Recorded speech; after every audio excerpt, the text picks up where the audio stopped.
hopefully you can all hear me and see me okay. If someone could just put something in the comments, if they can hear me or give me a signal, that would be great. Today we're going to talk about professional pink. My name's Adam Taylor, and we're going to run through this. It's going to take maybe 2 hours or so to run through, maybe a little bit less, depending on how fast we go. I've just put in the chat, I've just put a link to a GitHub repo. In that GitHub repo, there is everything you need. So there's the slides that we're about to talk through, there's the step-by-step instructions, there's the bit files and hardware handoff files for the ZU board that I'm targeting today for this application, and there is all of the pink, the Python, the pink that's needed as well to get that running. It's going to be a fun session today, standard as we always do as we go through this. Please raise questions, comments as we go through. Ask anything you would like to do. We want this to be a learning experience and everybody to benefit from this. One thing I will say today, I'm targeting the pink ZU board, but actually the lab slides that we've got, you can target as long as it's a pink board. So as long as it's a board with a pink image, be that a Zynq MPSoC or a Zynq 7000 series device, then you can run through this. This is an adaptation of something that we did a little while ago on the Zynq 7000. So I know very well that the slides work for both the Zynq and the Zynq MPSoC. So feel free to run through and to follow through with those on whatever boards that you do have. Questions, as you see, as I go through, I'll try and answer the questions. It's just me, so you'll see me looking at my screen and looking at the screen where I have the monitoring set up, and we'll run through that. I've got a little poll I've just set live. If you could take through and take a look at that, I'd be interested to know your answers or your thoughts on that also. So let's get started then and talk a little bit about what pink is and why we might use it. I don't know, but you might have seen, if you followed me along over the years, you'll see that I'm quite a big fan of pink. A lot of my Hackster projects use pink. A lot of my blogs use pink, and that's because actually I think it makes for a really flexible, really easy framework to get started with something that can be quite complex, which is the Zynq MPSoC devices or the Zynq 7000 devices. And particularly when we want to do exciting things with them, such as DMAs and video DMAs and everything, it can be quite a challenge. So today, this is what we're going to run through. We're going to run through a who am I, just in case anybody's not too familiar with me and my background. We're going to take a look at what pink is. We're going to look at how it can benefit your project and how we can use this professionally. We're going to then take a look at the pink framework and a little bit about pink overlay creation and such like.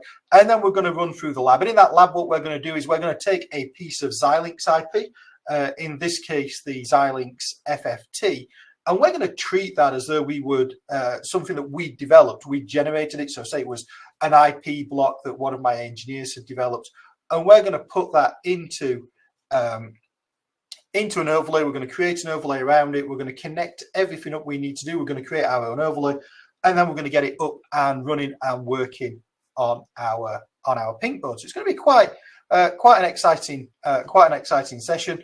I'm not going to talk through this too much, but just to give you some familiarity of who I am and what my background is.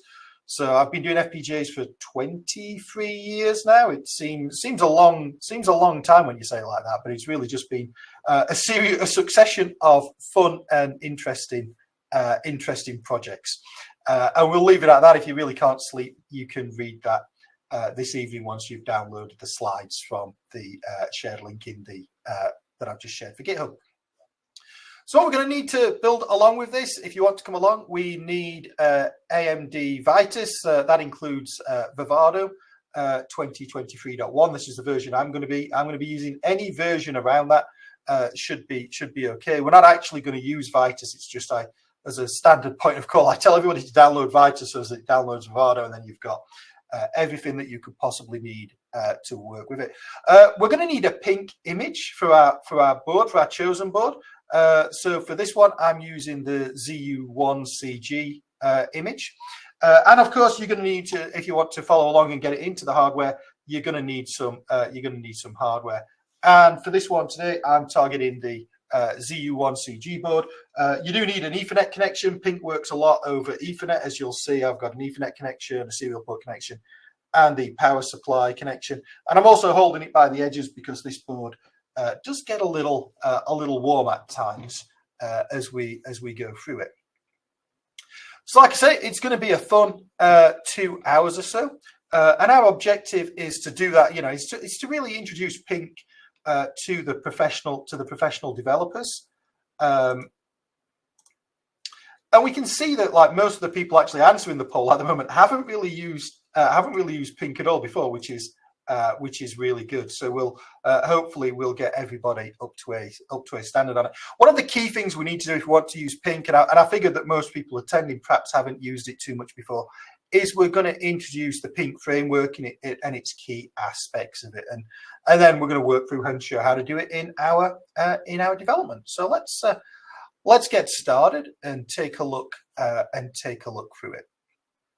So one of the key things about Pink is it allows us to. It's an open source framework that was created by AMD, and it started back before AMD purchased Xilinx. It started as part of the university group at Xilinx, and the idea was to enable and encourage sort of people to be able to easily work with programmable logic, particularly when they were working with the Zynq 7000 SoCs or the Zynq UltraScale Plus SoCs. And Pink's a really interesting way, because what Pink did is it took that ability to create the underlying hardware design using Vivado, and then actually gave us the ability to work with Python, which sits on top of that, and to do that controlling of the programmable logic. So it doesn't allow us to take Python, for example, and synthesize it and create what goes into the programmable logic. But what it allows us to do is to use Python really easily to control what we put in our programmable logic. And that becomes really exciting and really interesting, because what might take many lines of C, for example, doesn't take that many lines of Python. And because Python has a lot more familiarity and there's a lot more to it than with C, we can automatically, with Python, as you will see, start binding to drivers. So when we go through this lab today and we're working with DMAs and FFTs and AXI streams, Pink, as you'll see, automatically binds to those, automatically sees those IPs in the programmable logic and binds to them and gives us a driver.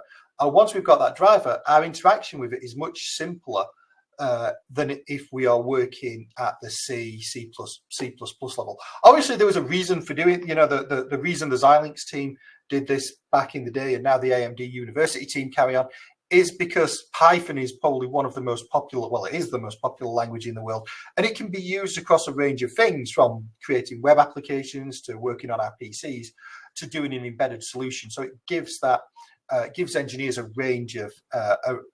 gives a wide range of engineers the ability to access programmable logic. If you've never seen this before, it's hosted at pink.io, and you can go there, and there's some forums, and there's a lot of information there that you can go to and pull through and get off there to help you get started with this. So one of the things that we like to do, is we use heterogeneous system on chips, and in this example, I'm saying we can use it for image processing. One of the benefits of doing it for that, and you'll see why in Pink it's so good for that as we go forwards. But when we think about the heterogeneous system on chip that we do have, we have a processing system, just to give you some familiarity with the Zynq 7000s or the Zynq MPS SoCs. We have a processing system, and that processing system is essentially the controller of the overall device. It boots first, it contains a number of processors, peripherals and clocks, and it's dedicated silicon. So to the software engineer, it looks exactly like an ARM processor. And then we have the programmable logic attached to that.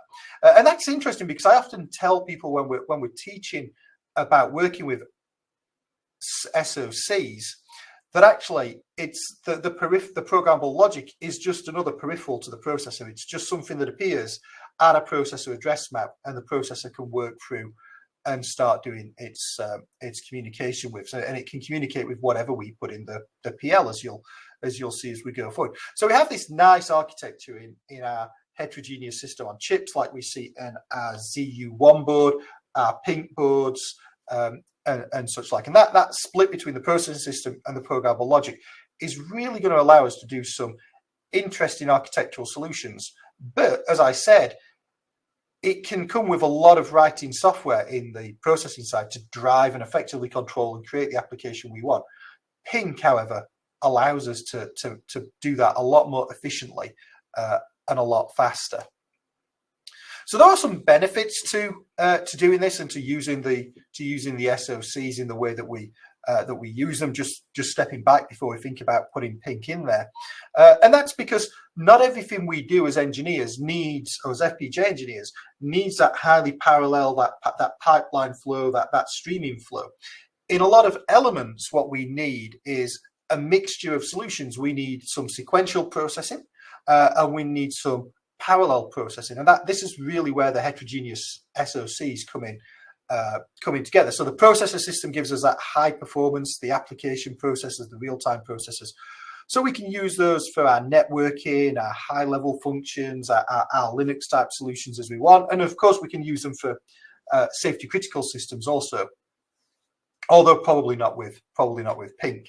And then obviously with our programmable logic, we can do sort of any-to-any interfacing. So we've got really flexible I/O structures, so we can create any sort of bespoke or standard interface or legacy interface. And what the really important thing we can do, and this is really cool, and you'll see this in a minute in some of the slides we present, is it gives us the ability to have a truly parallel pipeline. So because we've got this parallel pipeline that we can implement in the programmable logic, it removes a lot of system transactions that you would see in a traditional processor type approach if you were to do it. Because in a traditional processor type, say you were processing an image where you stored an image from a camera, you'd store that image in DDR, and then the next thing you wanted to do, maybe you wanted to do some image correction or some color conversion, you'd go away to DDR, grab that image, pull it in, make some manipulations, put it back into DDR at a different location. The next element of the algorithm would go pick it up and carry on running.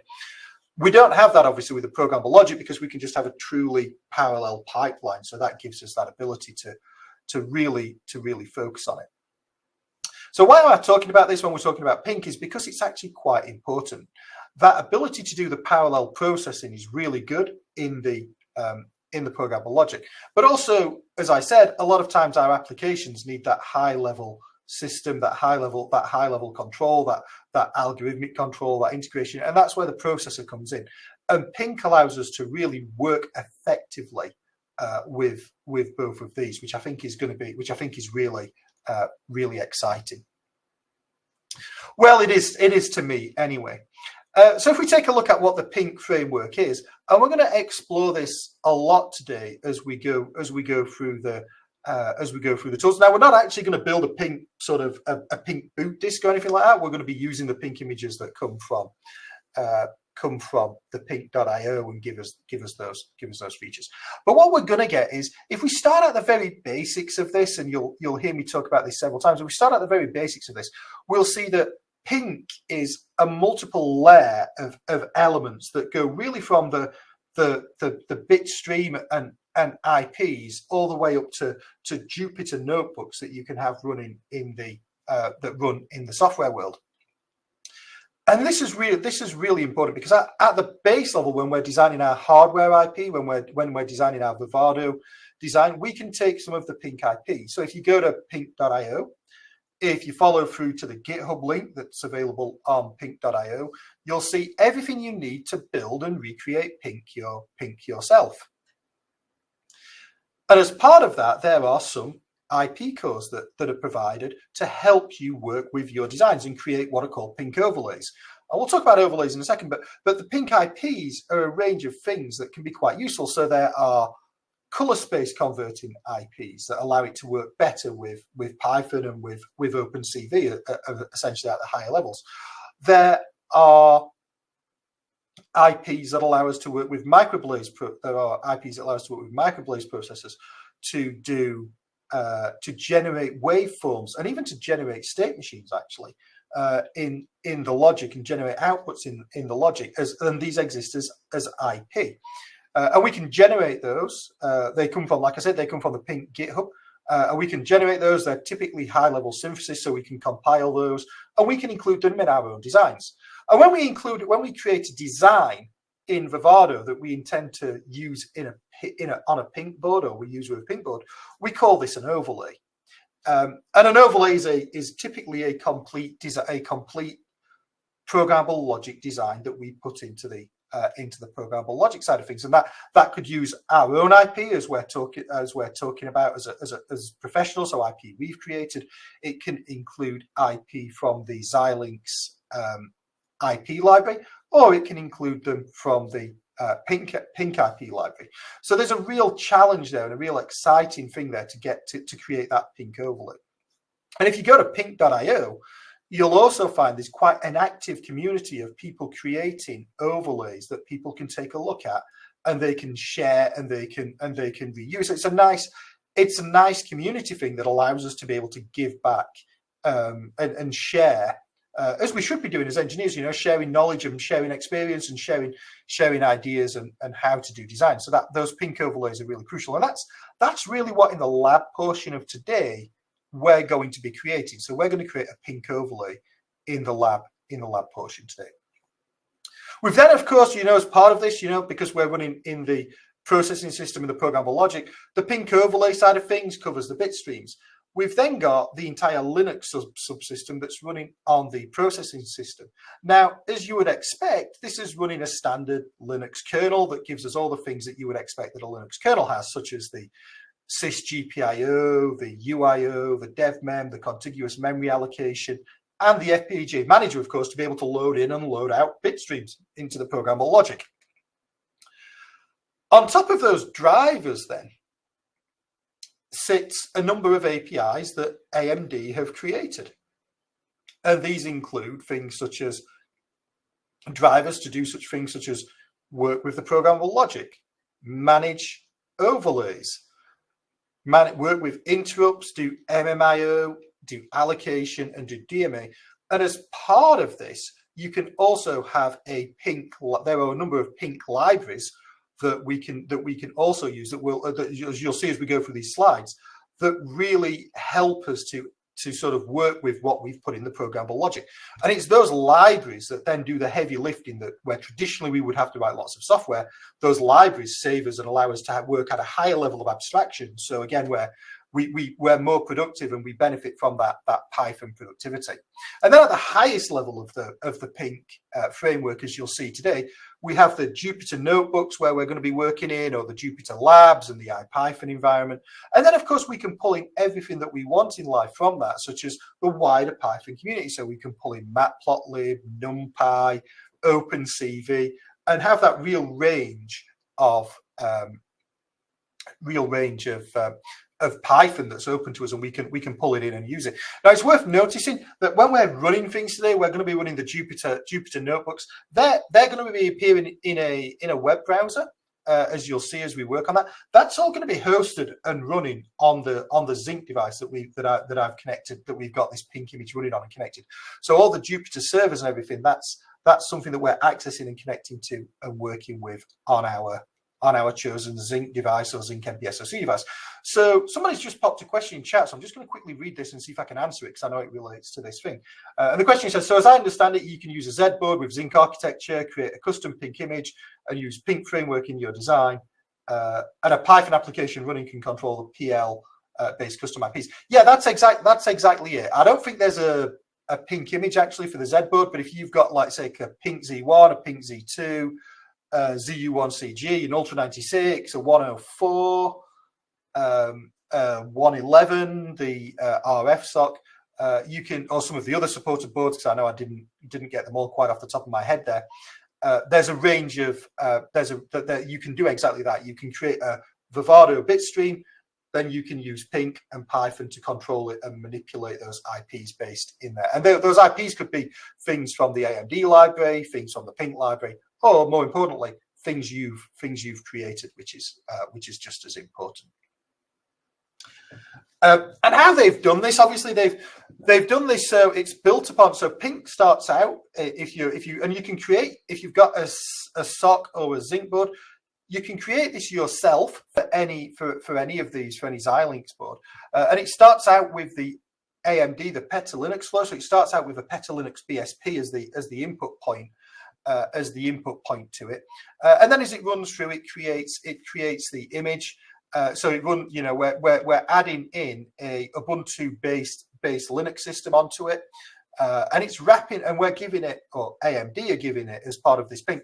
They're giving a lot of drivers that are C drivers that have been written in C, and they're wrapped in Python, such that we can use them and access them. And what this means is, as well, across all the boards, we can use the same Pink notebook, shall we say, across different boards. Obviously, we'd need a bitstream compiled for that particular board for that overlay, but for the software side of it, it would be identical. So there'd be no changes between, say, a Zinc 7000 and a Zinc MPSO and a Zinc MPSoC. So as we were just talking about, overlays are the design that gets loaded into the program, to the programmable logic, and they are created custom, or which we're about to do today when we get around to the lab portion of it, or we can do it via the Pink IO community, and there's a lot in the Pink IO community. I really do think you should go take a look at it. And there's a range of overlays that you can pull through, such as machine learning, image processing, RISC-V, Kalman filtering, and by default, it comes with a base image as well. So that base image is actually really useful to get started with and to work with, to begin to understand the Pink framework. So why Pink? Again, I think we've talked about this a little bit now, but hopefully you're beginning to see the example. And you can see that, the Pink opens the performance of programmable logic. So it's really opening the performance of programmable logic to a range of developers, because what we're saying is, if somebody's created the program, somebody's created the overlay, then if you're familiar with Python, you access that overlay, you can use that overlay, you can benefit from that overlay, and you benefit from that massive increase in performance that you get with programmable logic. And it frees these Python programmers, from the constraints of the software world, because now they can access the programmable logic.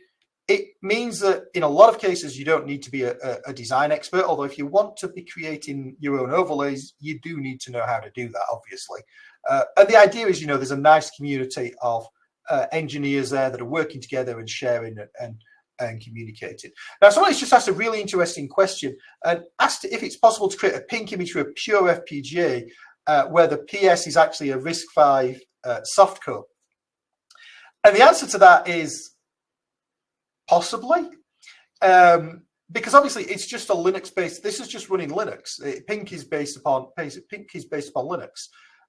So if you were to take the time, and it's all open source, so there's no current version that you could do that with, because it's all based around the hardcore processors.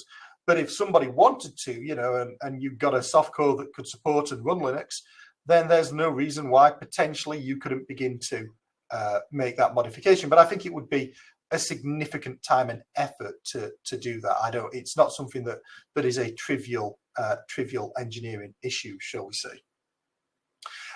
And doing this, this gives us all these additional benefits. Majority of us here are FPGA engineers, so we know exactly about this. We know the benefits of using programmable logic, because it gives us that responsive solution. It gives us a deterministic solution as well, and that's still the case when we use Pink. And it can be very power efficient. And as you'll see in a minute, we're going to get some really quite interesting acceleration features also. So this is basically the summary of why we should use Pink. But it is actually really good. And as you can tell, I'm quite excited about it. So one of the reasons I want to talk about Pink is just to show you some of the examples, and this is going to become really apparent when we do the lab. Why should we use Pink? So these examples here, I have a couple of examples, one doing some image filtering and one doing some optical flow navigation. The green side is where we're running on the processor, where we're just running the same algorithm, but running it on the A53 processors on a PS. And there's no PL or no acceleration included. And then the blue ones are where we're using the programmable logic and the acceleration of programmable logic and using Pink to do that. So we've started, in both cases, we've started out with a Python application, and then we've run through. So what you can see is if we take a look at the image filtering, if we run it in software, well, let's be optimistic, let's be nice, so we're giving it between 15 and 20 frames per second in the best instance, running on A53 cores. If we were to use the acceleration and use programmable logic to begin to accelerate these cores, actually we get a significant boost. So we get over 60 frames per second in that instance, because the programmable logic gives us that really nice pipeline. It's really optimized to it, and it's actually really quite simple to do and to pull this through. If we look at the more complicated case, optical flow, we can't even get 1 frame per second running on the processor side.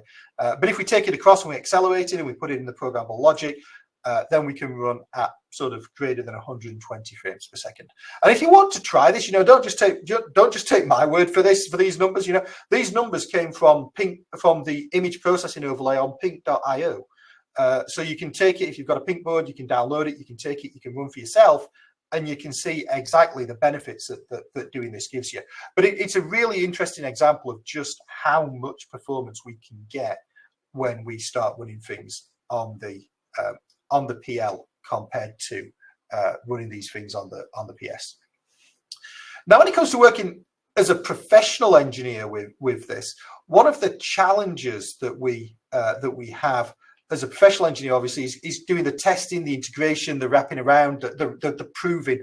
And sometimes, actually, what we want to do is we want to rapidly find out if something's working or not, or if our algorithm is going to work or not. So Pink allows us to do this. So it allows us to rapidly prototype and test algorithms. And we do this with a lot of our clients, where we create an IP core or a couple of IP cores. We drop them into a board that supports Pink. We create a test harness around it in Python. We stream through the data. We take the data out the other side, and then we see whether we're happy or not. Of course, we still do simulations and things like that, as would be expected in a good way. But actually, testing on the hardware, becomes really, really important. And it's only that proof when you see it running on the hardware that you're kind of happy. So using Pink gives us that ability to really, really quickly test and see whether that IP core is doing what we want it to do. And this is good, because what we should be doing when we design IP cores, and maybe I'll do a webinar next year on how to design a good IP core, shall we say, as at the RTL level, if anybody's interested in that. But what we should be doing is we should be using standard interfaces. We should be using AXI4, AXI4 Lite, AXI stream interfaces. And if we've got those interfaces on our IP blocks, we can easily use in the Pink libraries. We can easily access those IP blocks. We can easily access those and do register accesses to them. If we've got an AXI stream, then we can put a DMA on either. We can put a DMA on either side of it, which is what you're going to see in the lab. We can put a DMA on either side of it, and we can stream data through and pull it out. So we can go from memory through the stream, pull it back out of the stream, back into memory, and take a look and check that the processing and the algorithm's being right. So we can do that really easily.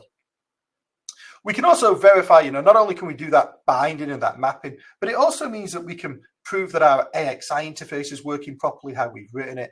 We can make sure that our expected outcomes, so if we set things in registers, we can check that certain actions take place and certain things occur.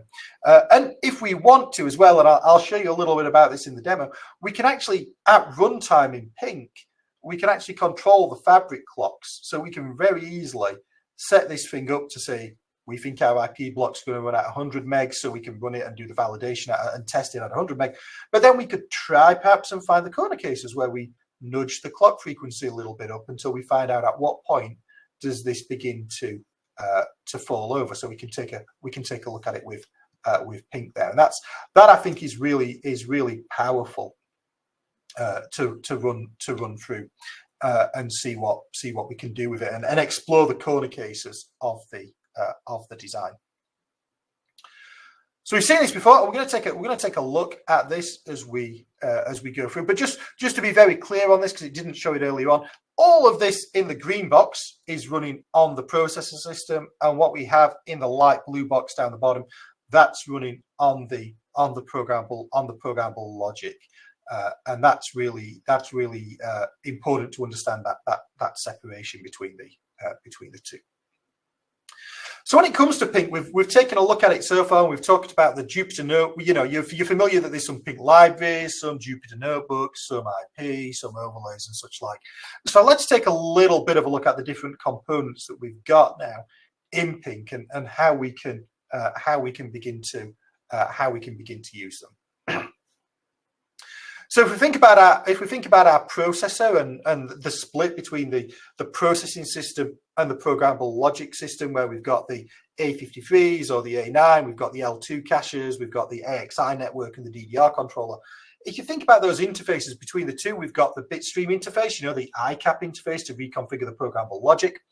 We have GPIO type interfaces, we have interrupts, we have master AXI and slave AXI, and that depends whether it's a master or a slave, depends upon who's starting the transaction. So if the processor's starting the transaction, then it's the master, and if the programmable logic is starting the transaction, then it is the slave. And to do this, we can use different elements of embedded Linux to help us work with it. So the FPGA manager allows us to do that reconfiguration. The SysIO GP driver allows us to work with GPIO in both directions.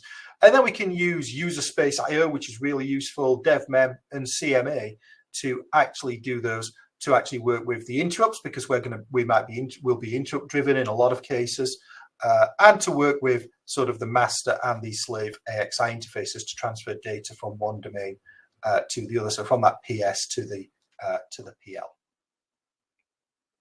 So the libraries are quite interesting. So the libraries are these C functions that are wrapped in Python, and they give us a real lot of flexibility and functionality. So for the IP cores that we have, such as the there'll be libraries that help us drive the audio elements, shall we say, on the Pink Z1 and Z2. There are things that help us work with the AXI GPIO or I2C or DMI. Or video instances if we've got video processing in there. The logic tools is a really interesting one. And if you've got a Pink Z1 or Z2, it's worthwhile taking a look at it, because with the logic tools, if you're familiar with a thing called Wavedrom, you can actually, which allows you to capture the waveforms, allows you to document waveforms. I'll come back to it in a second, Olaf. We have the allows you to capture the waveforms. Logic tools allows us to actually draw that using Wavedrom, and then it'll actually generate that waveform out of some pins that we've decided. And it also allows us to give us a little logic analyzer to capture it, and it'll allow you to do some state machines as well.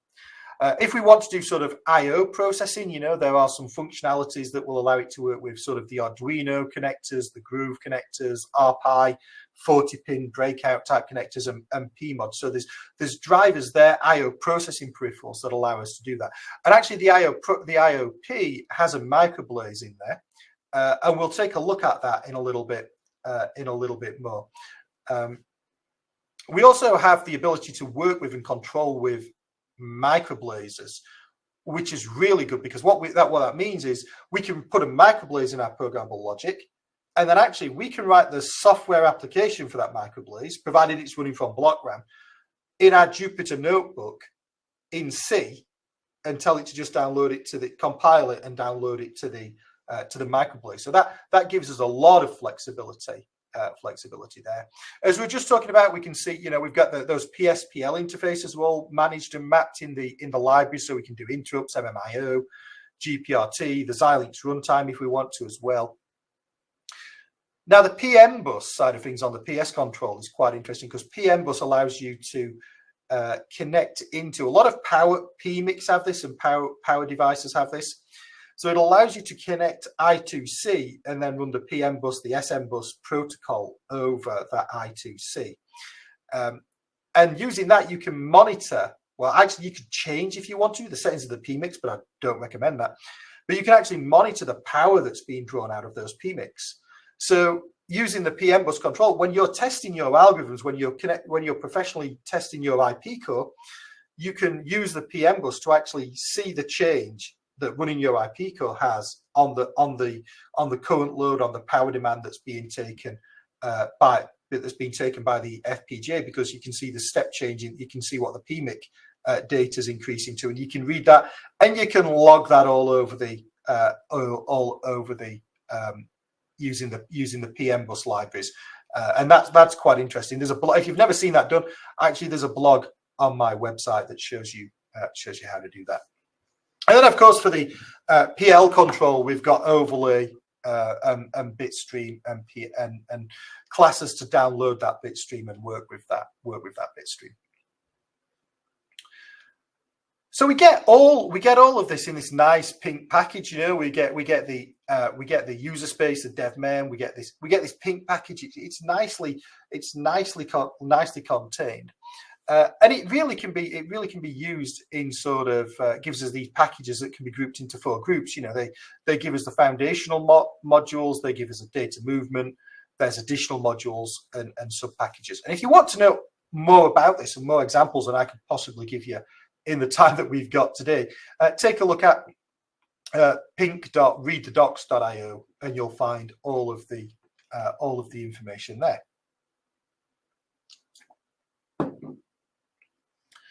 So in the fundamental package, you know, what we find all of these features such as pink.ps, so we can manage the processing system and the PSPL interface in there. We have the PL interface, and we can manage that PL interface as well. We've got the overlay class, which allows us to manage the states and the drivers and the contents of the overlay. And we've also got the ability to download bitstream, so we can download a bitstream, or we can download a partial bitstream as well as we want. And then because we're working with Linux, in some cases, you know, we need to be able to download device trees and such like. So we've got the ability to work with device tree segments and device tree objects to update the kernel and drivers and bindings that we're working with. When it comes to the data movement modules, you know, we've got the memory mapped IO API, which is really useful for working with sort of generic IO. If we want to just target register addresses and register data in the PL, that's what we can do. So if we want to set up, for example, registers on our IP that's under test, we can do that. We can use the GPIO, so we can use if we need to toggle any IO itself, we can use the pink GPIO. The allocate we can use if we've got contiguous memory. Now that's really important. Contiguous memory allocation obviously is really important if we're using DMA, or if we want to do access buffers that are in BRAMs in the programmable logic. And we've also got the buffer. We've also got the buffer element of it as well. So we can use the buffer to implement classes for the DMA engines and any accelerators that we've got, or our custom IP core that we've got in the programmable logic. There's a lot of sort of additional modules that we've touched on a little bit. You know, we can use the interrupts to become interrupt driven if needs be. The PM bus we were just talking about, the UIO we've talked about a little bit, that gives us the ability to interact with UIO device. Registers is a really interesting feature, and I'll show you this in more example when we come to work with it. But Pink has this really neat feature where you can start writing in, and it'll automatically fill in registers and even bits that you want to set. So you don't have to spend too much time looking at data sheets and reading and looking at the data sheet to find the bit that you want to set. Pink's aware of what all the register values are and the register bits are, and it can help you fill those in and populate those to control them. And then finally, there's a utilities function to assist with the installation, to assist with installation and testing of Pink. There are a couple of other additional things that we see in there. So there's some in the sub packages. There's pink.lib, which gives a range of things for like driving with the PMODs, the Arduino, the libraries, the GPIO, the DMA, the VDMA. And there's a server element as well, which allows us to parse the metadata, particularly the hardware handoff file, which you'll see is quite important. So we have all these overlays, and we can put them in there. And we're going to, like I said, we're going to create our own in a minute. Now it's really simple to do this and add them in. And if you want to pull them in from the Git, if you see any that you like on pink.io, then you can pull them in and you can do it through the terminal window in a Pink environment. So that makes it nice and easy to do and to install them. There's also a boards directory, and that if you take a look on the pink.io and you go to the if you go to the GitHub link for that, you'll see everything you might possibly need to see about what overlays and what boards come as a default on that particular notebook or that particular board example.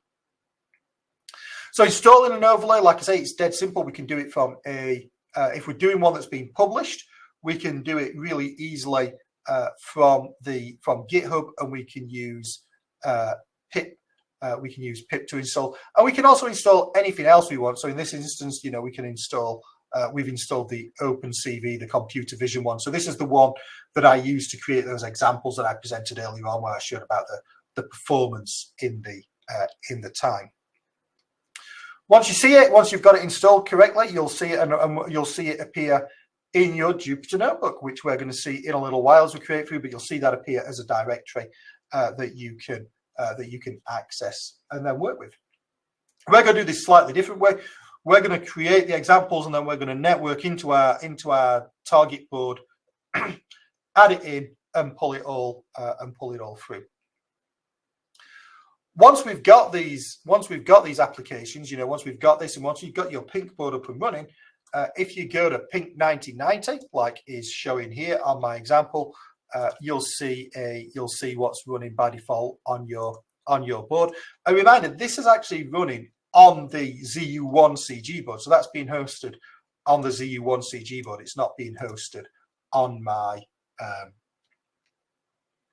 it's not being hosted on my computer. It's on the board, and that's really the power of it as we start working with Jupyter Notebooks. So if you're not too familiar with Jupyter Notebooks, we're going to take a quick run through this now, and we'll talk through it more in the option.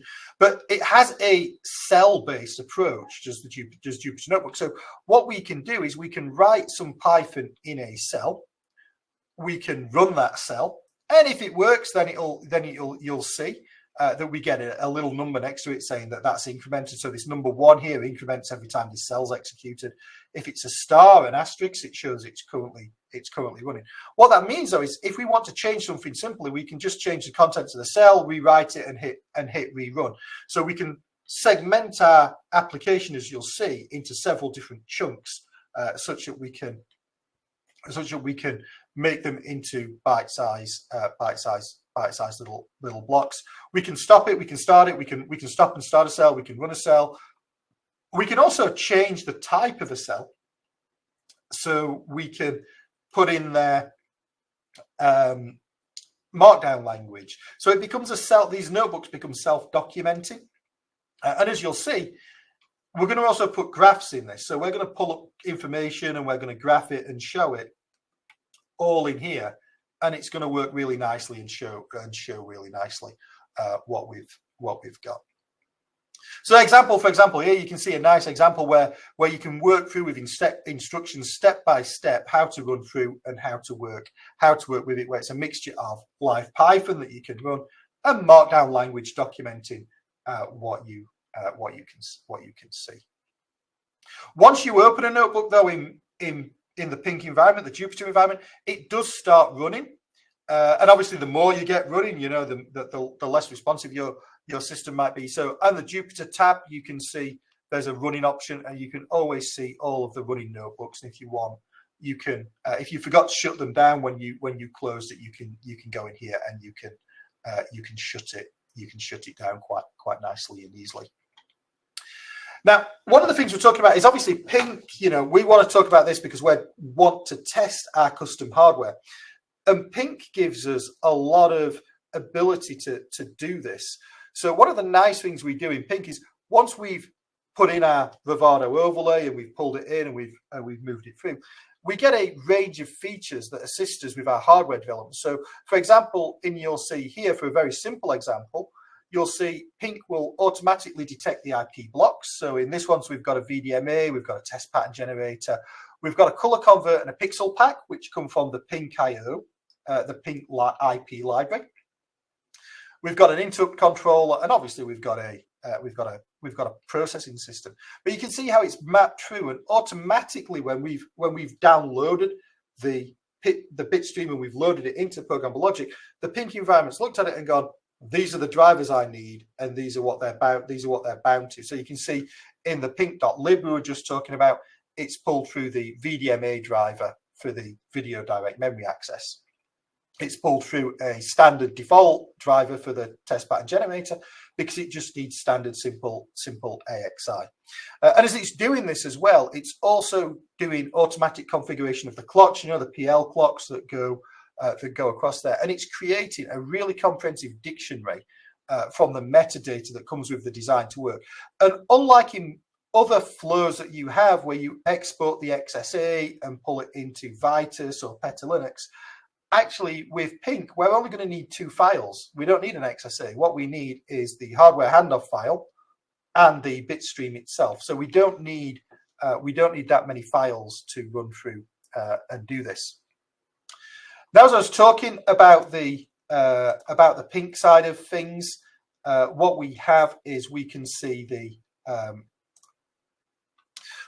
register side of things and mapping of the register. So it's very aware of registers. So example of a simple timer register, for example, here you can see the timer bit fields. And Pink has all of this information in it. So we can ask it what the register map is. It will pull up what the register maps are. And then we can set those bits if we want to in the register map. So it makes it nice and easy, and we don't have to go across looking at data sheets and such like. If you want to do things such as interrupt driven as well, you'll see that Pink's automatically going to pick these interrupts up and it's going to start working with them. And if we want to see what the interrupts are, you know, because of this dictionary based approach that it builds, we can quite easily see the number of interrupts and the interrupts pins and what they're connected to and how they work in this system. So it's a really nice system for giving us a lot of information as the designer to help us do the best that we can. And like I say, it gives us because we export the hardware description as part of the metadata.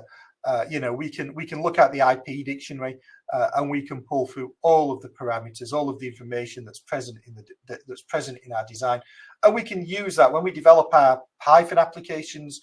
If we want, we can pull through that information to help customize things, to help get things set up, and to help work with things. So that dictionary is really quite flexible and quite powerful. One of the other things I mentioned briefly is we can put microblazers in the programmable logic. And if we do that, we can use them to control things such as SPI, I2C, GPIO outputs, or have a timer. And it'll go out to sort of like a GPIO, a PMOD port, or a Grove port, or a Raspberry Pi port. And we do that using putting the microplays in there. And you can see here connecting the RAM controller to one port of the RAM, such that the application can be downloaded into the RAM, and then the microplays can start running it. So it's a really nice way and really good way of working with it. The other element that we can do, so we're going to look mostly today at Jupyter Notebooks, just because it's a little simpler, but there's also Jupyter Labs that can be used. And in Jupyter Labs, you get a really much more customizable notebook. So if you really want to wow your customers and show them testing, you know, Jupyter Labs is the way to go, because you can put widgets in there and things like that. So you can have slide buttons and toggle switches and sliders and all sorts of really cool things. And you can make those sliders obviously map to information that's sent down into your programmable logic and run through down there. Like everything as well, we've got a terminal window that we can use, so we can use that terminal to maybe if we're connected to I2C things, scan the I2C network, to make sure it's there before we start developing our Python. If we want to download applications or features or Python libraries, we can use that. We can use this. We can use this terminal here. And again, this is all running on the ZU1 board or your Kria board or whatever it is. So everything we install in here is getting installed into the file system of our Linux solution. So what we're going to do now is we're going to take a look. We'll stop sharing the slides now. We've given you quite an introduction to this, and for the next sort of 40 minutes, 50 minutes, or maybe a little bit quicker than that, we're going to create an application that allows us to leverage Pink. And this should be quite a nice and simple. It should be nice. It's a nice and simple thing to do. So if anybody's got Vivado and wants to join along, they're more than welcome to do it. All the slides, all the instructions, step-by-step instructions are available on the GitHub link that I shared earlier on.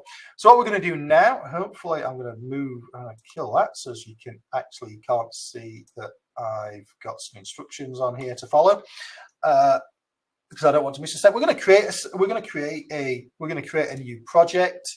We're going to call this one Pink Live. We're going to create an RTL project. We don't really want to add anything into it at this point in time. And the boards, I'm going to select an AVNet board because that's the one I've got this set up for. So down the bottom, we've got the ZU1CG board. I'm going to click this one and select on this one. And then once I'm happy with it, I think all the selections look good, I'm going to create the project.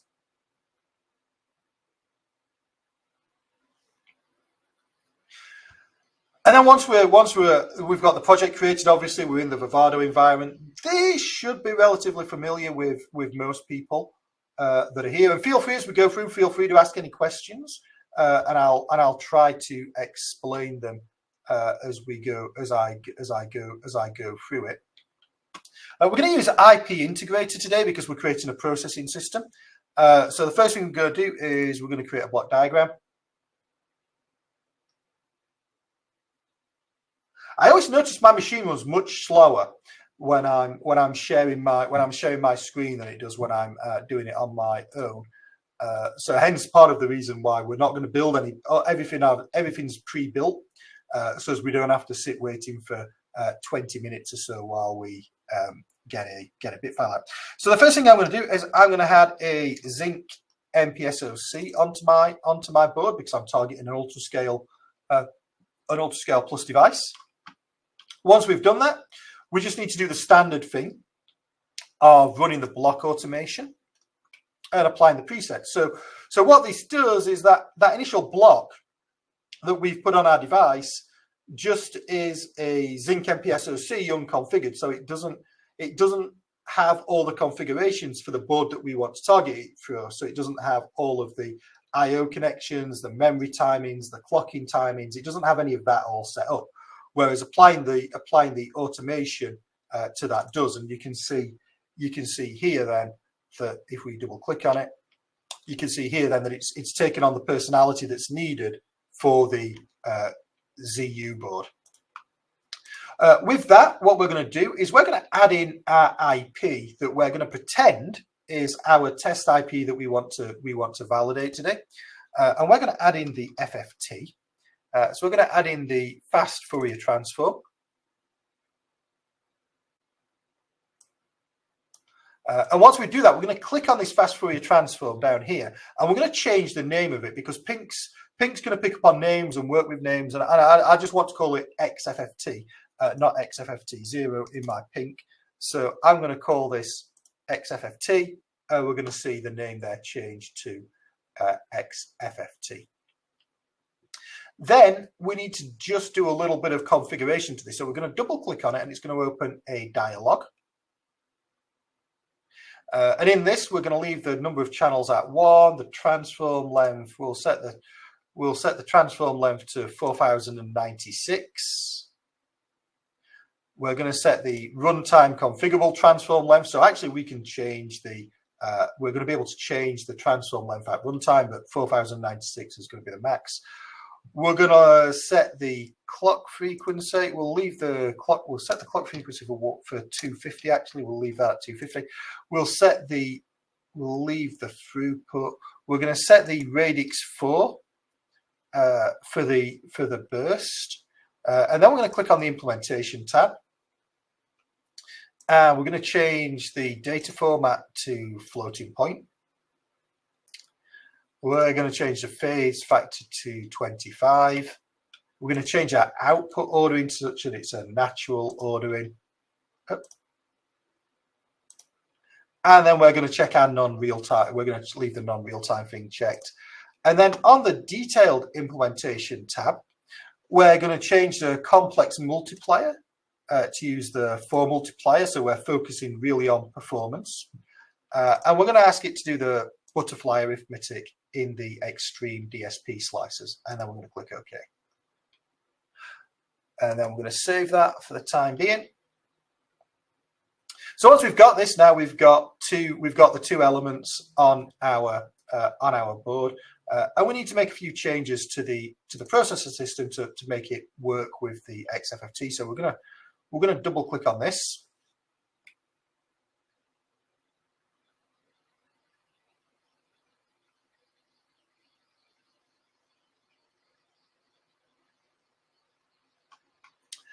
Once we've got this, we're going to then make a few changes to our processing system just so we can do it. The first one we're going to do is we're going to go to the clock configuration.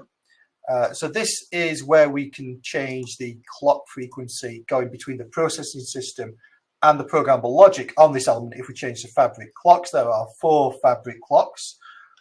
We've only got one of them enabled at the moment. It's set for a requested frequency of 100 megahertz. Because we're in manual mode, we need to make some changes to this PLL. So if we set that divider 0 to 2 and then this one to 3, we will see that we get a 250 megahertz actual frequency output, which is what we want. So we want a fairly fast, it's not hugely fast, but it's reasonably fast output coming out on there. We then need to enable interrupts because a lot of Python, a lot of this is interrupt driven. So we're going to enable the interrupts by going to the general element of this thing. We're going to go to interrupts, PS to PL, and we're going to turn on interrupts 0 to 7 there for interrupt 0. And we also need, as you can just see here, we have a output here which is showing the PS to the PS to PL when we're doing when the processor is the initiator. But when the programmable logic is the initiator, we need a different interface on the processing system.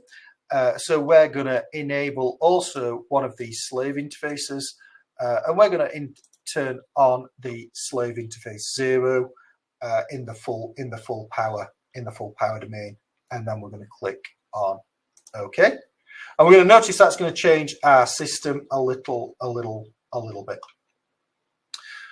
We now need to, if we think about this, we've now got a processing system here. It's got outputs that use AXI4,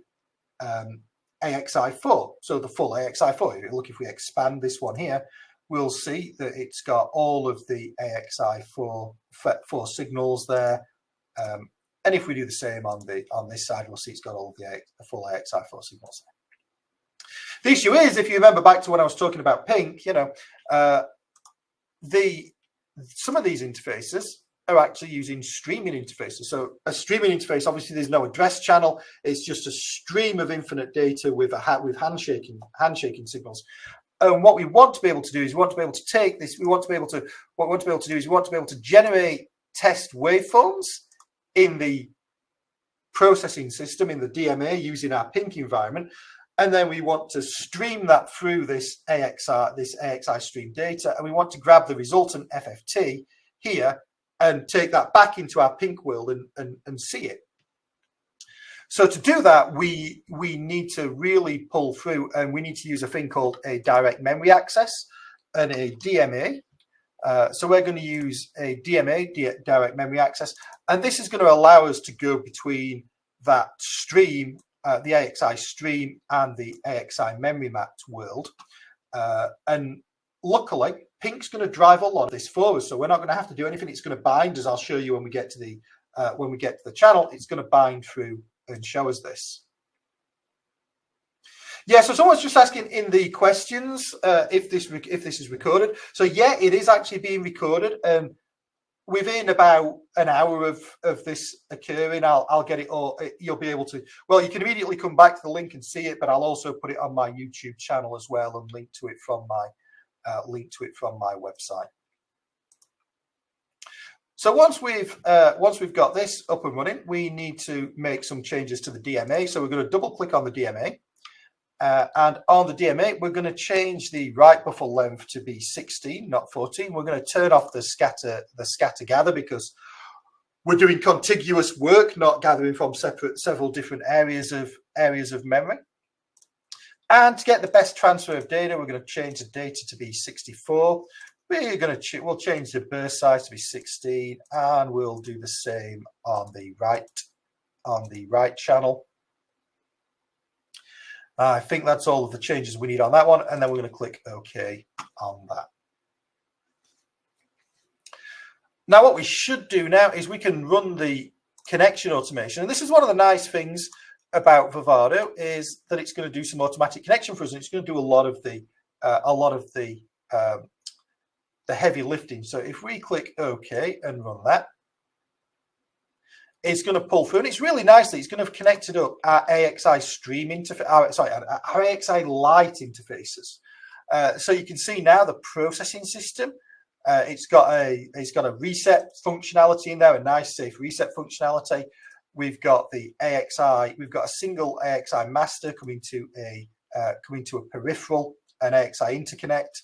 That AXI interconnect is going to the DMA, and that DMA is the configuration of the DMA. So it's going to allow our PINC project to be able to control the DMA and set the DMA up. We also have mapped in that the output of this that there's also some elements of the memory mapped to stream is also connected via a Smart Connect, and that connects via into the full power domain, into the memory map. That's not quite finished being gone through, and that connection will come to in a minute. And the other thing I should mention for this is we're going to keep everything running at the same clock frequency. So we're only going to have one clock frequency in this, just to keep it simple. But the next thing we need to do is we're going to connect up the AXI, the AXID, the streams, and the DMA. So we're going to pick up the AXI stream, memory map to stream here, and that's going to go to our AXI stream data input. And we're going to pick up our stream to memory map, and that's going to go to the AXI data output here. That should make it nice. We've still got a connection automation open, so we're going to do that as well. Which one's that? HPD full power domain 1. We don't need that one. I'm going to click that one. And now you can see that's just going to connect in the second sort of channel of the AXI stream into the Smart Connect.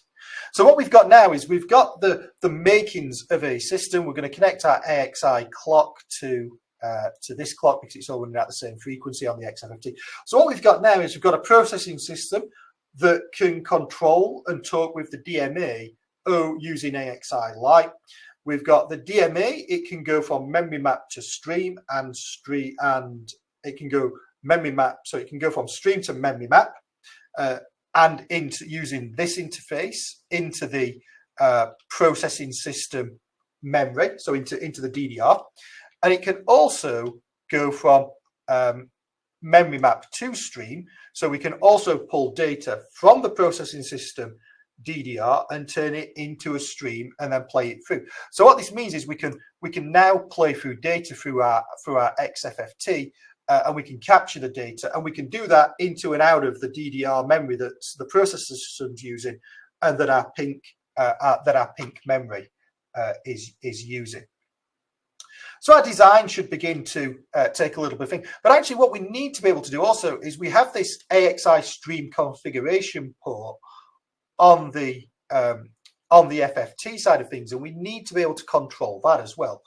And unfortunately, we want to do that via software. We want to do that via our PINC application, and we want to be able to send commands in PINC and them to apply to our FFT instantiation here, which is a bit unfortunate because this one is actually sending out memory mapped data, and this one needs a stream data, and it's sending out stream commands, so it's not sending out huge bursts. So using a DMA wouldn't be an efficient use to do this. So the way to do this is we use what's called a AXI stream FIFO, and we drop that into our design, and this allows us to go from AXI it's a FIFO that allows us to write in from AX over AXI, and then we can also read and write over a stream if we want to. But we're gonna make a slight reconfiguration to this. Actually, first we'll run the connection automation and connect it into the AXI network. So we'll connect it in. And you'll notice, again, I'm letting Vivado do a lot of the heavy lifting with doing all the connections and things like that, which is one of the benefits of IP Integrator. We'll then come to this stream FIFO. We're going to make some changes to this stream FIFO because really all we're interested in with this stream FIFO is we just want to transmit commands to the XFFT. We don't really want to do anything too complex with it. So what we're going to do is we're going to turn off the receive data channel. We're going to turn off the transmit data channel.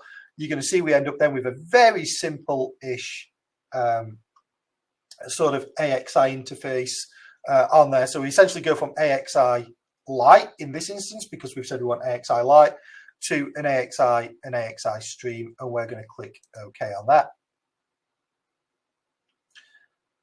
And then we're going to see it on our board here. Now what we need to do now is we need to connect up the AXI configuration interface with the AXI the AXI stream configuration interface with the output from the stream FIFO. And we can't kind of just go from this one to this one because there's a few signals that are not needed. So what we're going to do is we're going to take this.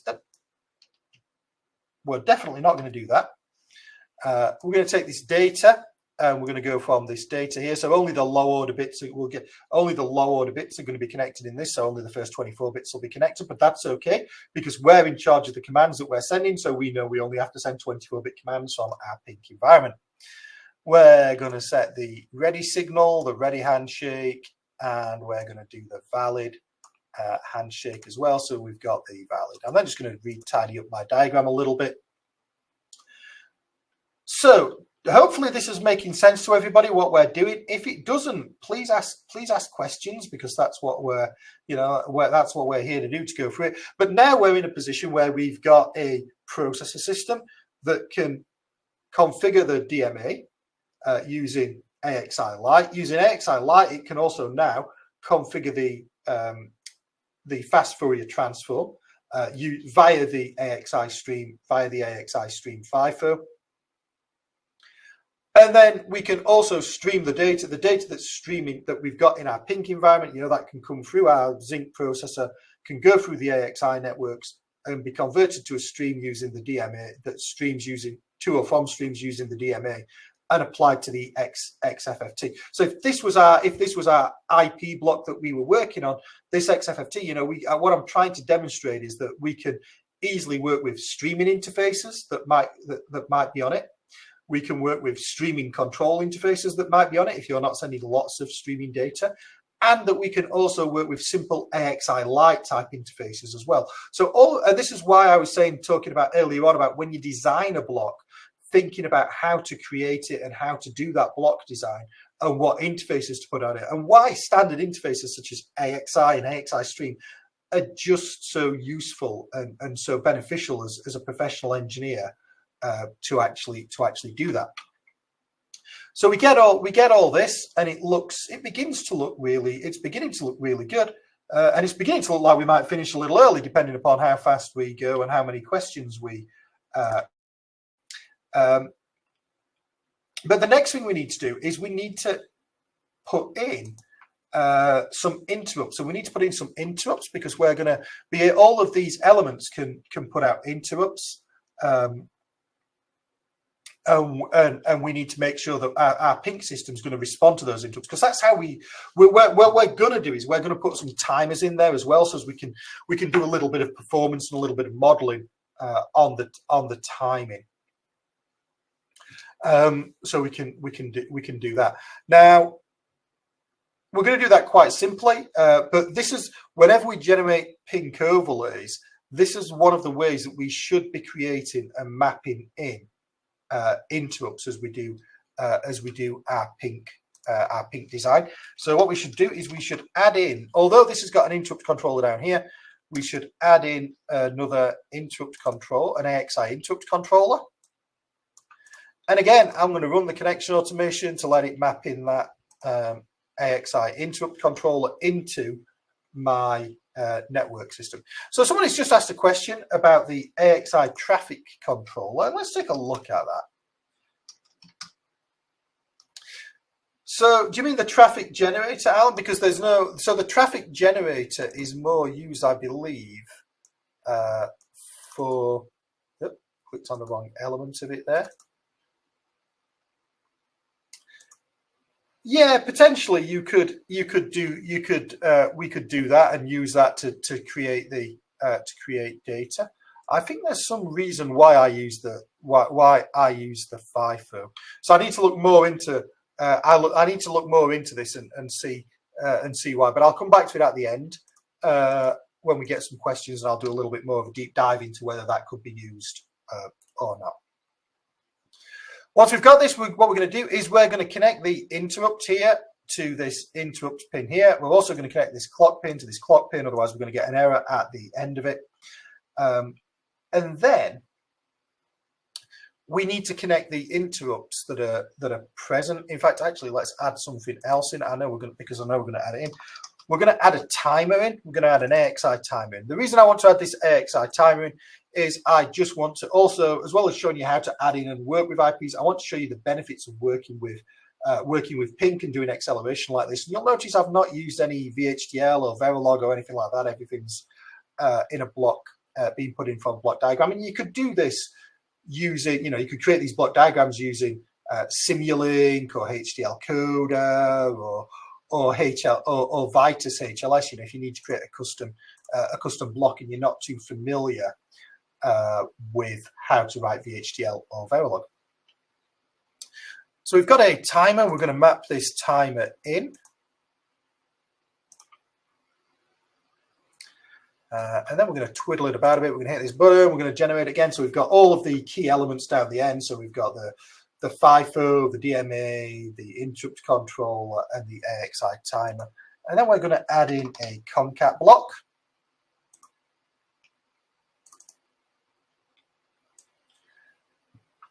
Throw this concat block in here, and I know for a fact we have 4 interrupts we want to work with. So what we're going to do is we're going to take this output from the concat block here, and we're going to connect it to the interrupt input of the interrupt controller. And then what we're going to do is we're going to connect the interrupt outputs from the blocks that we're interested in to the concat block. So we're going to take this interrupt here. We're going to take the 2 interrupts from the DMA, because there's one for memory map to stream and there's another one for stream to memory map. And finally, we're going to take the interrupt from the timer, and push that over there. this should give us, if we redo our block a little bit, this should give us a nice simple solution that we've got now. So it gives us our design now that we're ready to simulate, to synthesize, to take forward, to place and to run in our ZU1 board.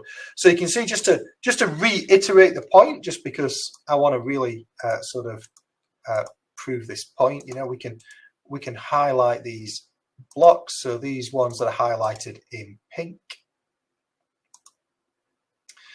you know, are coming into and out of this processor system here. So they're going, it gives us the ability to pull into and out of the DMA of the processing system. So we can use pink to control this DMA to stream data through nicely through this little loop around here. And what we've got here with the timer in it is going to give us the ability, we can do some FFTs we're going to do some FFTs in Python, and we're going to do some FFTs in the processing in the Zinc, and we're going to see what the difference is, and we're going to measure that difference and see how it all goes, and see the differences working as well. So what you can see by this point, hopefully, is that it's relatively easy to take an IP block that you've written and integrate it with Pink. That XFFT block could be anything that you've put in there. We do a lot of things for customers where we're working with real world solutions and image processing and such like, and we do a lot where we create an IP core in HLS using Vitis HLS. We test that IP core in Vitis HLS. We drop it into a Pink project like this. We connect up the stream interfaces. We don't use the DMA. We use the VDMA because we're dealing with video, but it's essentially very similar. And we use then Pink to restream in real world images from Pink through the algorithm, pull it out, and then check and take a look and see what the output is there. And that proves really powerful and really interesting when we do that. So the final stage to this is we're going to validate our design. Here's where the real proof is in the pudding, is if I've remembered how to do this correctly, since I practiced it like 4 times this afternoon. But obviously, we're like with the best with everything, you know, once you do it live, it's slightly different. But look, success was in my way today, and we've got it through, and it's validated with no issues and no warnings.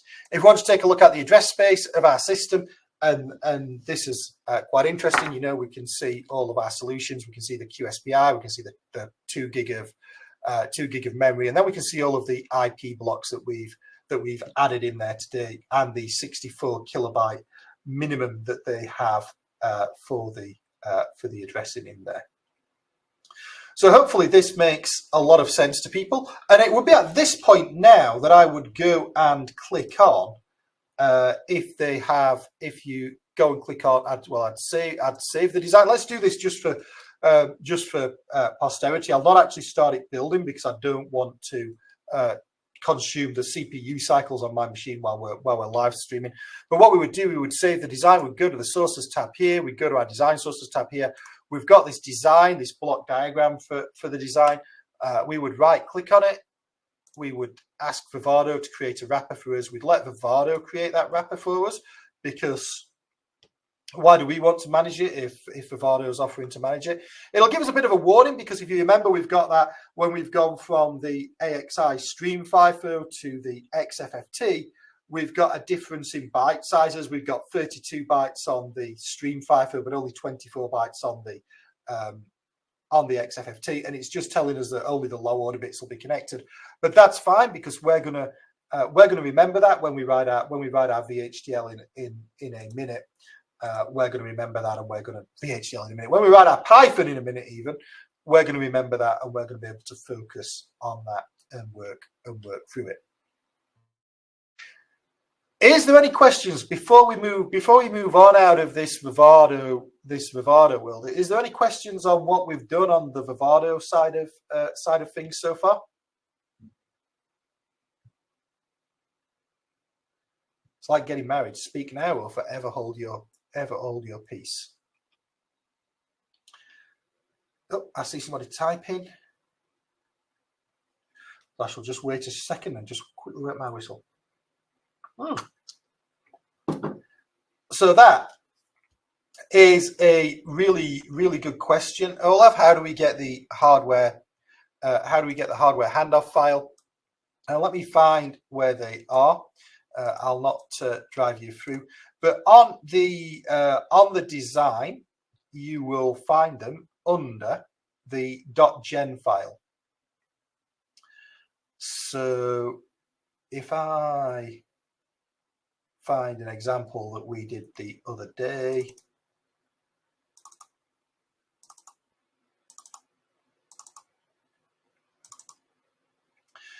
so you will find them typically if we go. So this is what I did the other day with a client.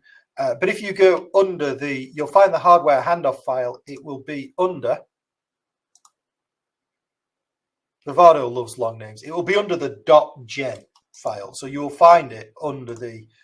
If you go to your project, you'll find it under the .gen. So you've got the sources where your sources are, the simulation, the runs where the run results are, and under the run results, you'll go under the run results and under the implementation to find the bit stream, and you'll get the hardware handoff file from underneath the gen element because it's generated under the sources, the block diagram name. You'll find the hardware handoff file, which is here, and all the hardware handoff file is. So we should open it and take a look at it.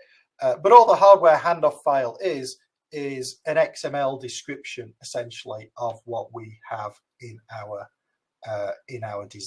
design and work with it. So hopefully that answers your question, Olaf. So somebody else just asked an interesting question as well, which is about Vitis libraries generated and imported to Vivado to work with Ping. So yeah, you can take some of course, you can take some of the low level HLS libraries, that come with the Vitis HLS libraries. You can compile those, synthesize those, create the IP blocks. You can include those very much in your Vivado design. And then once you've got those in your Vivado design, you can take your bitstream and your hardware handoff file, and you can use that and begin to use that in your Ping environment. And that works really. That'll work really nicely as well, I think.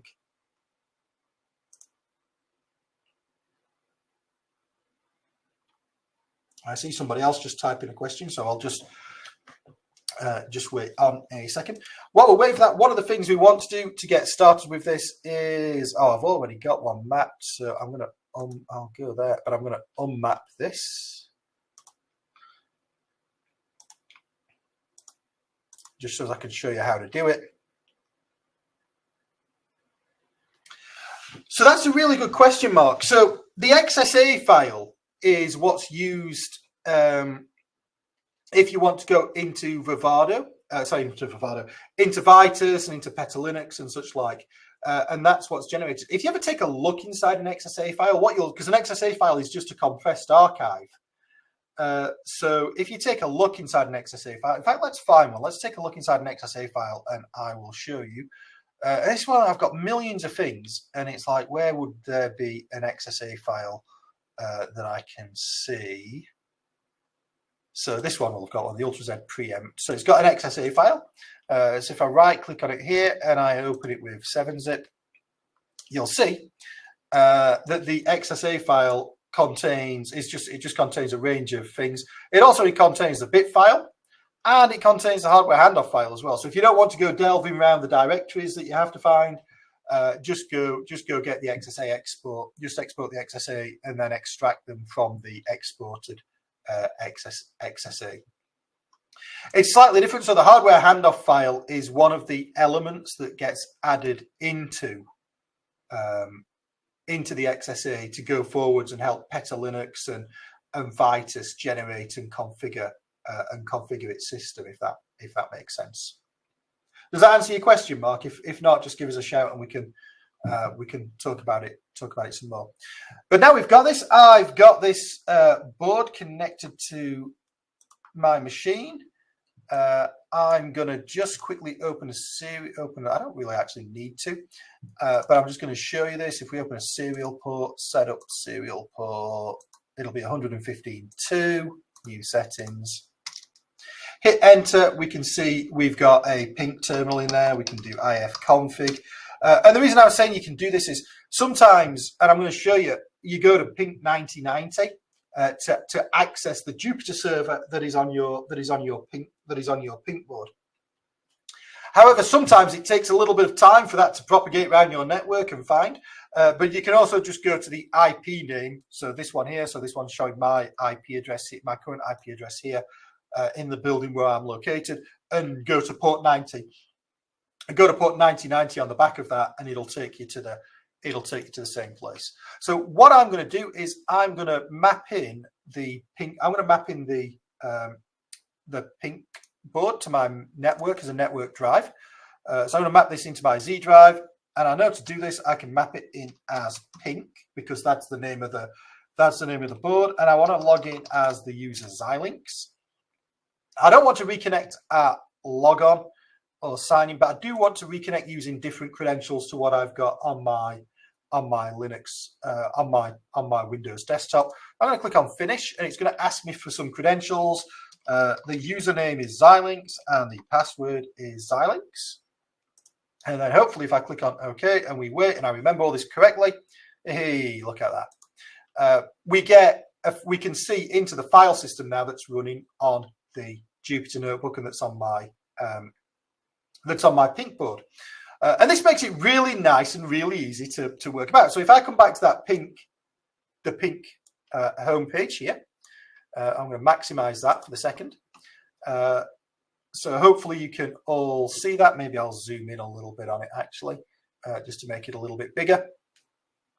But you'll see there's a lot of folders here that we've got and that we've been working with.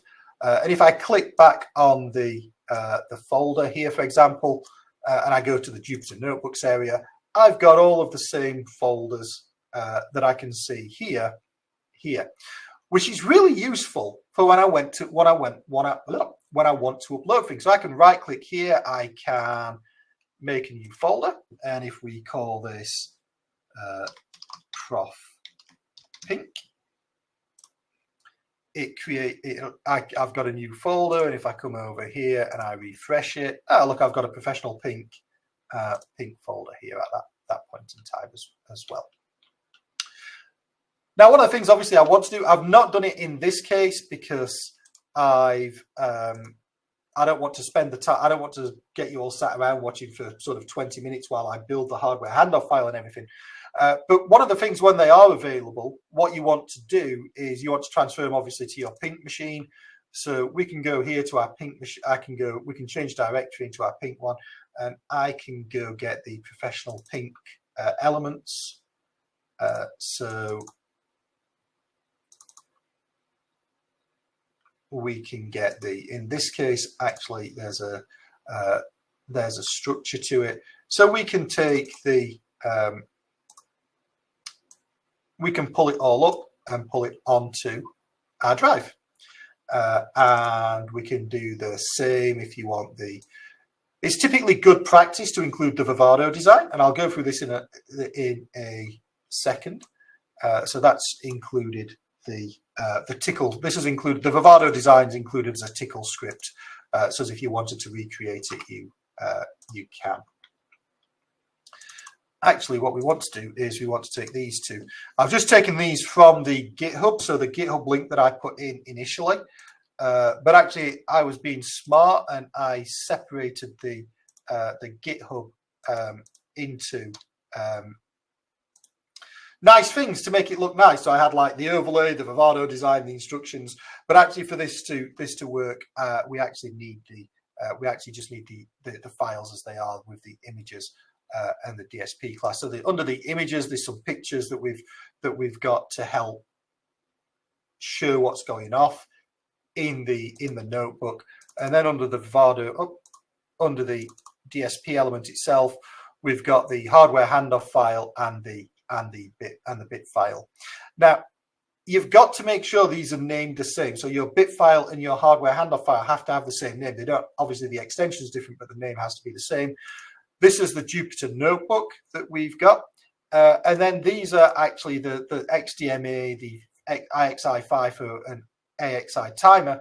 These are actually custom Python files that we're going to call custom Python procedures that we're going to call from our application.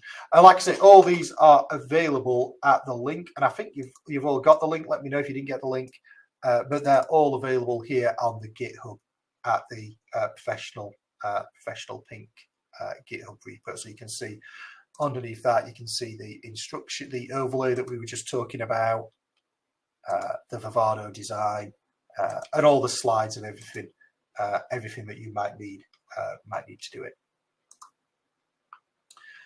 We can refresh that, and we'll see that we've now got some libraries, some folders underneath here. And if we click on the DSP class, we'll see the bitstream, the hardware handoff file, and for the first, we'll see our Jupyter Notebook. So let's load our Jupyter Notebook.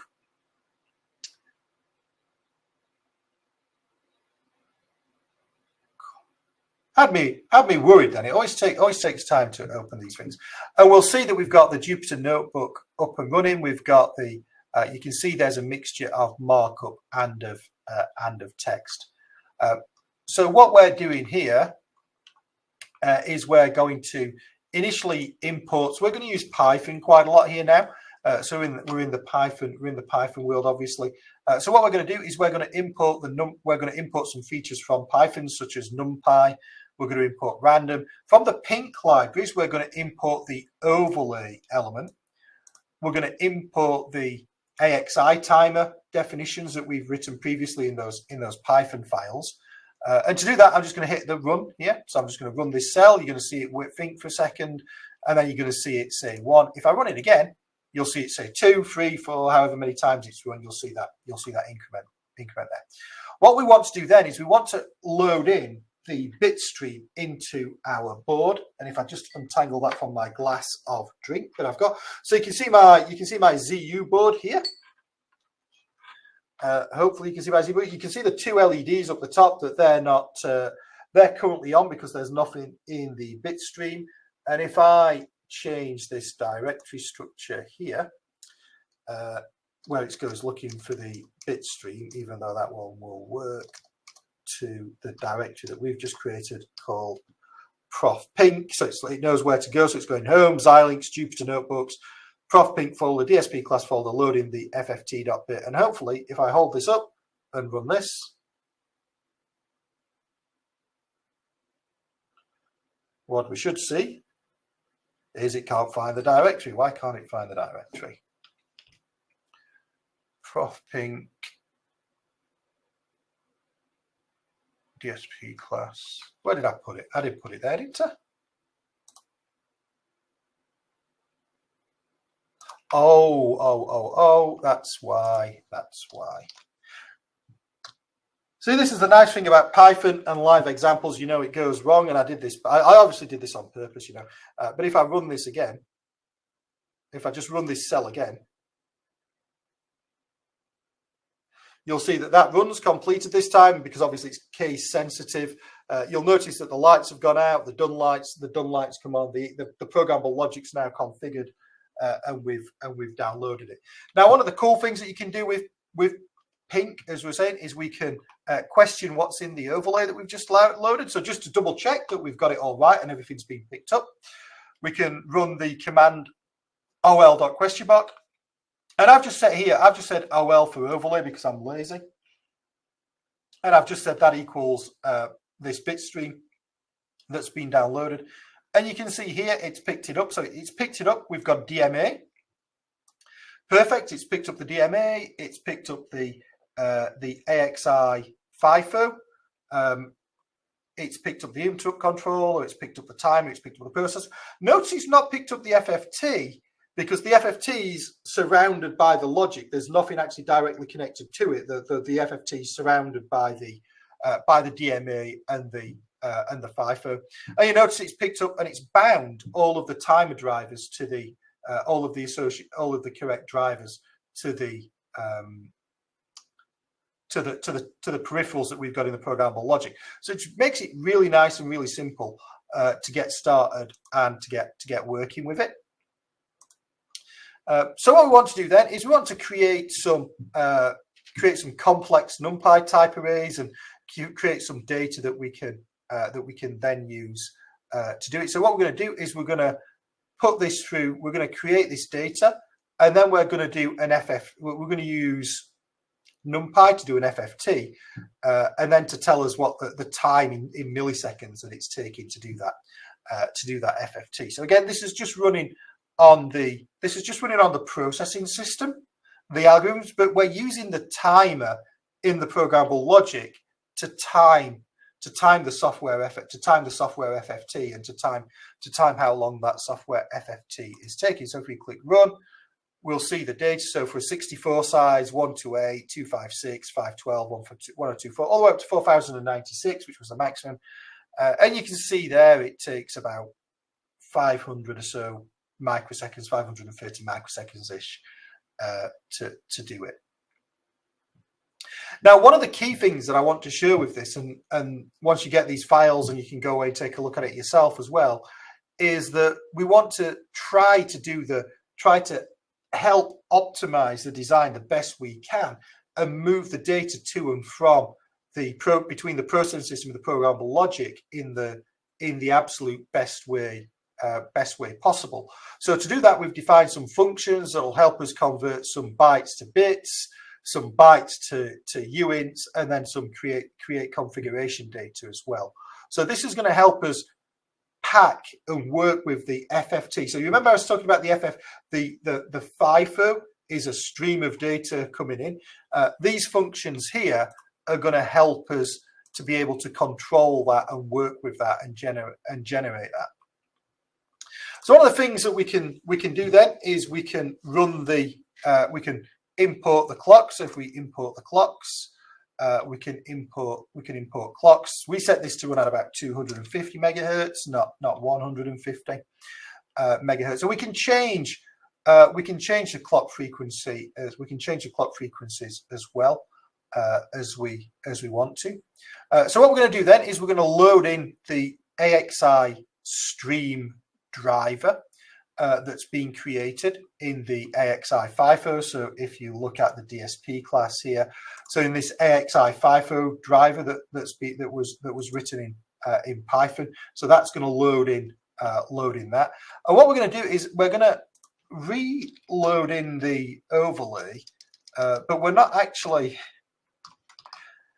By setting this download to false, it's not actually going to go away and actually apply the download. It's just going to go away and read through it all again, update all the metadata, but leave the underlying hardware as it is, configured as it is. And then this gives us the ability to configure the hardware FFT. Now you see we put nice and simple instructions on here and how it all works. So when you go and pull it up, you can read through and work it out. Let's just change this last one for this lab. And again, we're going to go away and we're going to go set up the DMA.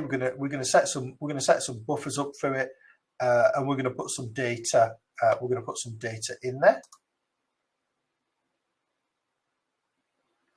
So we've generated some new complex data that we can use for our FFT.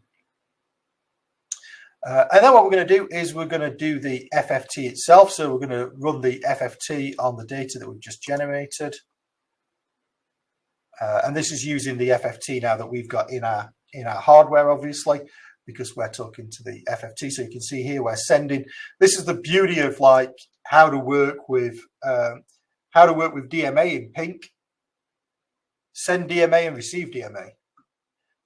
You know, not a huge complex set of lines or setup or anything like that. It's really nice and simple. Once we've got that data back, what we're going to do then is we're going to use matplotlib to just generate us a nice diagram of a nice plot accuracy of the result.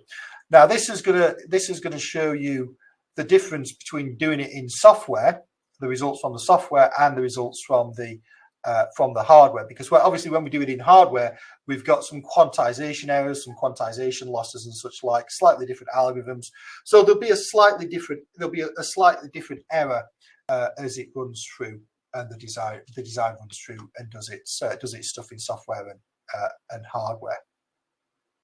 What I want to do now, though, is I want to talk about a little bit, just to wrap this as we come to the end of wrapping this up, is I want to talk about the importance of how we transfer data to get the best out of things that we work with when we work with elements in the PS versus the PL. And one of the key things with all of this is transferring data. Do you know that transfer across the AXI interconnect? That actually takes quite a lot of time. So what we want to do, and therefore you can have the best accelerator or the best IP core in the programmable logic side of things, but if the time taken to load it and to run it and then to pull the data back is too long, you lose all the benefits of that acceleration. So we really need to be quite careful about this when we do this. So what we're going to do now, we're going to run through and we're going to set the first one up where we're going to use a simple driver. We're going to use simple copy. We're going to use simple copy and receives. We're not going to do any preloading or allocating buffers or whatever. What we're going to do is we're just going to set the buffers up, run the FFT. We're going to run the FFT in software and in hardware. So we're going to run a software FFT. We're going to then run the hardware FFT. We're going to use a timer to grab the times as well. And so we'll run that, and then we're going to do a comparison of the two. So you can see that's run through, and we've got the times in milliseconds for doing this. So we can then plot that, and this is one of the nice things about Pink is we can plot that, and we can show the difference. So quite interestingly here, what you can see is Python with the Python, when we just do the NumPy FFT, actually the performance there is not too bad.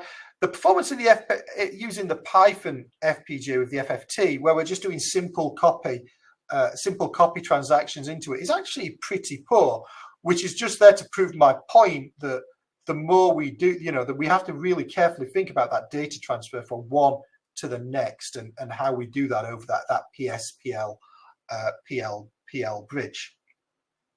But if we now pre-buffer the data in the DMA and get all the data set up, then we'll see a very different solution and a very different answer. So if we just rerun that, but this time we change the algorithm, the software, to reconfigure, to reset this up.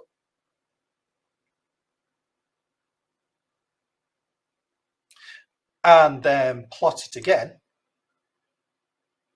What we'll see this time is, yeah, the software is kind of okay. It's slightly better at the beginning because, again, there's not that transaction time. But as we move up to more complex lengths, more samples, more complex sample lengths, the FPGA side of things is really able to dominate and to be able to do this in a much better, much higher performance solution than you can get with the software. So if we just run these last two elements of it here, what you'll see is, in reality, we can do nearly 11 megasamples per second, complex megasamples per second with the FFT, as we've got it currently set up using Python, and we can do sort of 4 megasamples per second if we just use the processing system. So what this shows really is the two elements really of how easy it is to work with, and this is quite a complex notebook. I do get this, but how easy it is to sort of work and show that you'll put your IP block in there, and then stimulate data and send data through and pull that data out in a Python world and see what's going off and visualize what's going off in there. And if you do the data right, and one of the key things that this notebook shows is that by thinking about your Python a little bit, particularly if you want to use this for more than just proving out your IP blocks, particularly if you're trying to prove some really high performance features. You know, if you think about how you preload the data or don't preload the data, you know, and how you transfer the data across that PSPL interface, the more efficient it gets and the better transaction it gets. And the easier it is to see as well and to visualize this. So I'm going to wrap this up just as we're getting to the time, but I just want to show you one last little, much simpler example just to show this. And this is of a test pattern. This is of a test pattern generator, and it shows how Pink can be used in sort of image processing applications to test your image processing. And I'll show you this while people are thinking of questions to put in the chat, and then we can talk about it. So what we're going to do is we're going to in this one the Vivado hardware design is really simple. There is a test pattern generator. That test pattern generator is connected to a color converter and a pixel packer, and then it gets connected to a VDMA, and then that gets connected to the processing system. So what we're going to do is we're going to import from Pink. We're going to import the necessary functions that we want. So again, the overlay side of things, and we're going to import NumPy and time. We're going to import the video elements because we want to work with VDMA, and we're going to import OpenCV and the matplotlib. We're going to download the overlay, and then we're going to run the overlay question mark. And again, you can see this time exactly what I've just told you that is in there. Oh, sorry, there's a VDMA, there's a test pattern generator, there's a color convert that changes color spaces, you know, so the RGB and such like. And there's a pixel packer as well, which packs pixels in a way that Pink can work with going into the DMA. Obviously, there's the interrupt controller and then the PS as well. So it's a really nice sort of section. I'm going to skip over that block there because this was me demonstrating something to somebody the other day, and it didn't actually work in this one. But what we're going to do is I'm going to show you how we can control the pixel pack. So we're going to set the pixel pack up here. We can say that the pixel pack is called pixel in, and then we're just going to tell it that we've got 24 bits per pixel. And the color space conversion, we're going to tell it that we want to go from RGB to BGR. And once we've done that, we want to set the color space on the color space block to be RGB to BGR. So it's just flipping these around. We're going to set the VDMA to say that we're going to have a fairly small video, so 512 lines by 640 lines. So 640 pixels, 512 lines, 24 bits per pixel. We're going to set that as the frame mode for the VDMA, and then we're going to start the VDMA. So again, much simpler. If you've ever done any VDMA work with C or anything like that in Pedal Linux or in embedded world, you know, it's a lot more complex to do that than this. And then we can set up the test pattern generator to set the registers here to the right mode. So we're setting the number of lines, the number of pixels. We're setting up the color modes that we want here, and then we're just setting the test pattern generator to start free running. And then what we're saying here is actually, do you know what? Grab me a frame from the VDMA. So read a frame from the VDMA, please. And once you've done that, we're just going to color convert it into the right color space, and then just display it on the screen there. So you can see this is cool, designed to put out a checkerboard sort of test pattern, tartan type test pattern, and you can see it comes when it pulls through. And this is really powerful. You know, if you were to replace that image, if you were to replace that test pattern generator with a camera, which we've done multiple times on Hackster projects, you know, you can see live pictures and live images in here, and you can run through quite quickly and see that. So it's a really powerful, really good way of testing your image processing algorithms, of visually seeing your image processing algorithms, and of demonstrating this to customers and clients, you know, as to what's going off. It presents a nice environment for doing that. So we're getting towards the end of our session now. So if you've got any questions, please pop them in the chat window, and I'll try and go through them. So somebody was saying, after all these plain and optimizations, I'm correct that we port the optimized Python application to C code or to running Petal Linux or Yocto Linux. Yeah, so you can, once you've got it kind of working, you can do what you can do what you want with it. You know, some people use Pink in production. You know, some companies that are using test type environment use Pink in production. In reality, though, you're likely to be moving it to a Pedal Linux or a Yocto Linux or something solution. You can build in, the nice thing about the Pink is you can build the libraries into your Pedal Linux solution.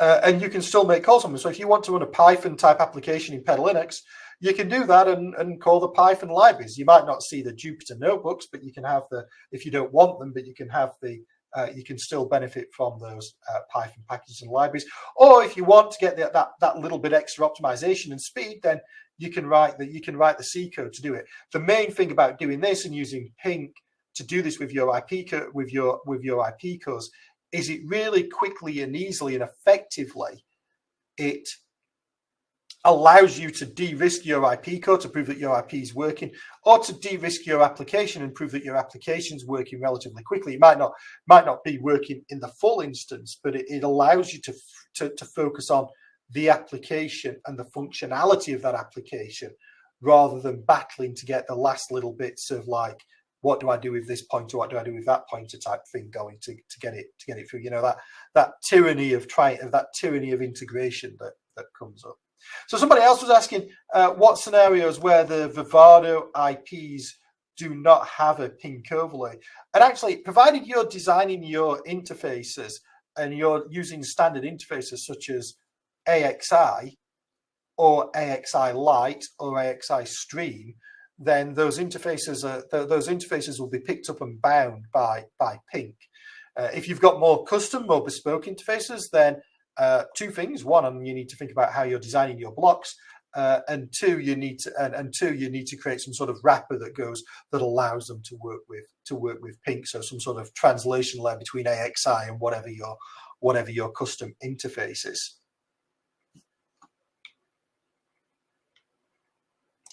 Yeah, I'm like someone was just saying, like they see why I'm a big fan of Pink, and hopefully if you've followed along for the last nearly 2 hours now, you see the benefits of Pink and the benefits it can bring in a professional organization. It's one of the key things. We try to use it all the time. I keep telling AMD that every board they release should have a Pink image for it. Because I think that's quite important. So every SoC board they release should have a Pink image for it, because I think that's quite important and gives a lot of flexibility. Although it is actually relatively simple to create your own Pink image if you've got a custom board. But if you've got any questions, please throw them in the chat, and we'll try and answer them. I can see people typing, so somebody was just saying about the recording. So how you can access the recording is you can go back to the link that you've got when you signed up for this, and that'll take you back to the recording. The other thing I will do is I will put up links to this on my website and all of the material. So if you're struggling a bit, if you go to Aduvo Engineering, I can't type this evening now, my mind's gone, I've been talking for so long, engineering.com. If you go to aduvoengineering.com, in fact, let me just click on that link there. If you go to aduvoengineering.com, there's a tab here called workshops, and there's a list of workshops that I've done over the years, and I'll add that either this evening or tomorrow morning. It depends how busy I am this evening. I will add it there as well, so you can link back to I'll put it on YouTube so it links to the YouTube recording, and it takes you to all of the files and everything like that. One question, obviously we're getting towards the back end of 2023, so this is the last webinar I'm doing 2023. We're doing one in 2024, which I think might be quite interesting to people. Again, we're going to be using this the ZU board, but we're going to be taking a look this time at motor control and how we can use the ZU board to control a three-phase BLDC motor. And even if you're not interested in motor control, you might want to come along, because we're going to do this in Pedal Linux. So a lot of the application, a lot of the tutorial, a lot of that lab is going to be looking at how we can do the how you can use Pedal Linux and how you can create Pedal Linux drivers and use UIO and C and such like to drive this. So I think it'll be beneficial. It'll be nicely complementary to this webinar and to our Perfecting Pedal Linux webinar that we did about a year ago. Karthik asking about the boards and create a blog to create custom pink image. Yeah, I've actually done that before. There is a blog on that, but maybe, you know, the problem with my blogs is sometimes things move on. So I'll take a look at it and see if it needs refreshing. And Olaf, yeah, it's funny you mentioned the embedded hour. I was just